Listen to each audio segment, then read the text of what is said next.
BLM Kerala Tamil Nadu Pondicherry.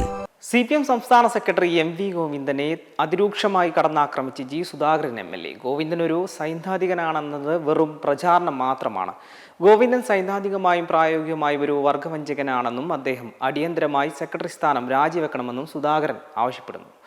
സ്വന്തം വർഗത്തെ തൊഴിലാളി കർഷക വർഗങ്ങളെ പരാജയപ്പെടുത്തിക്കൊണ്ട് മുതലാളിത്ത സാമ്രാജ്യത്വ ശക്തികൾക്കും ബൂർഷ്വാ വർഗത്തിനും സന്തോഷമുണ്ടാക്കുന്ന രീതിയിൽ പ്രവർത്തിക്കുന്നതാണ് യഥാർത്ഥ വർഗവഞ്ചന. പാർട്ടി നേതൃത്വത്തിലിരുന്ന് സ്വന്തം പാർട്ടിക്കെതിരെ പ്രവർത്തിക്കുന്ന വ്യക്തിയാണ് ഗോവിന്ദനെന്നും പാർട്ടിയുടെ അധപതനത്തിന് അദ്ദേഹം കാരണമാകുന്നുവെന്നും സുധാകരൻ ആരോപിച്ചു.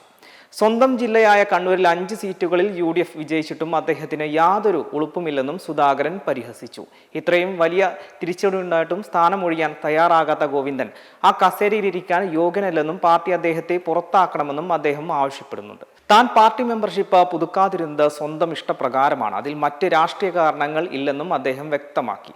താൻ CPM-ൽ നിന്ന് പുറത്താക്കപ്പെട്ട ആളല്ല, പാർട്ടിയിൽ നിന്ന് രാജിവെച്ചതല്ല. പാർട്ടി ഭരണഘടനയിൽ തന്നെ ഒരു മെമ്പർഷിപ്പ് ഉപേക്ഷിക്കാൻ അവകാശമുണ്ടെന്നും അദ്ദേഹം ചൂണ്ടിക്കാണിക്കുന്നു. രാഷ്ട്രീയ കാരണങ്ങളാലാണ് രാജിവെക്കുന്നതെങ്കിൽ അത് പാർട്ടി അംഗീകരിക്കില്ല, പുറത്താക്കുകയുമാണ് ചെയ്യുക. എന്നാൽ താൻ സ്വയം മാറി നിന്നതാണ്. മെമ്പർഷിപ്പ് പുതുക്കുന്നില്ലെന്ന കാര്യം താൻ ബ്രാഞ്ചിൽ പോയി പറഞ്ഞു. അവർ അത് അംഗീകരിച്ചെന്നും മെമ്പർഷിപ്പ് പുതുക്കാതിരിക്കുന്നത് തന്നെ വർഗവഞ്ചകൻ എന്ന് വിളിക്കുന്നത് തെറ്റാണ്. താൻ ഇപ്പോൾ സ്വതന്ത്രനാണെന്നും LDF-ലോ UDF-ലോ ഇല്ലെന്നും അദ്ദേഹം വ്യക്തമാക്കി. എങ്കിലും മുഖ്യമന്ത്രി ചെയ്യുന്ന നല്ല കാര്യങ്ങളെ താൻ പിന്തുണയ്ക്കുന്നുവെന്നും അദ്ദേഹം കൂട്ടിച്ചേർത്തു.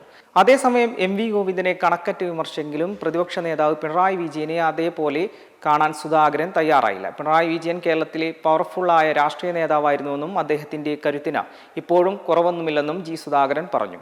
മുൻപ് പിണറായി വിജയനെ സംരക്ഷിക്കാൻ താനും ശ്രീമതി ടീച്ചറും EP ജയരാജനും ഉൾപ്പെടെയുള്ള ഒരു നിര തന്നെ ഉണ്ടായിരുന്നു. എന്നാൽ ഇപ്പോൾ അദ്ദേഹത്തെ സംരക്ഷിക്കാൻ ആരുമില്ലെന്നും പകരം കൂടെയുള്ളവരൊക്കെ ചുമക്കേണ്ട ഗതികേടിലാണ് അദ്ദേഹമെന്നും സുധാകരൻ അഭിപ്രായപ്പെട്ടു. പിണറായി വിജയന്റെ കുടുംബത്തെക്കുറിച്ച് താൻ മോശമായൊന്നും പറഞ്ഞിട്ടില്ലെന്നും അക്കാര്യത്തിൽ മാധ്യമങ്ങളിൽ വന്നത് കള്ള റിപ്പോർട്ടാണെന്നും അദ്ദേഹം വ്യക്തമാക്കി. താൻ പിണറായി വിജയനെ വ്യക്തിപരമായി അധിക്ഷേപിക്കുന്നില്ലെന്നും എന്നാൽ പാർട്ടിയുടെ നിലവിലെ നിലപാടുകളിൽ ബോധ്യമില്ലാത്തതിനാൽ രാഷ്ട്രീയമായി വിമർശിക്കുന്നുവെന്നും അദ്ദേഹം പറഞ്ഞു. അദ്ദേഹത്തിന്റെ സേവനങ്ങളെക്കുറിച്ചും തന്നോടുള്ള സ്നേഹത്തെക്കുറിച്ചും തനിക്ക് നല്ല ഓർമ്മയുണ്ടെന്നും സുധാകരൻ കൂട്ടിച്ചേർത്തു. മെമ്പർമാരുടെ നിക്ഷേപങ്ങൾക്ക് ഉയർന്ന ലാഭവിഹിതം നൽകുന്ന കേന്ദ്ര സർക്കാർ സഹകരണ registered society Bharat Lajna multi state housing cooperative society limited.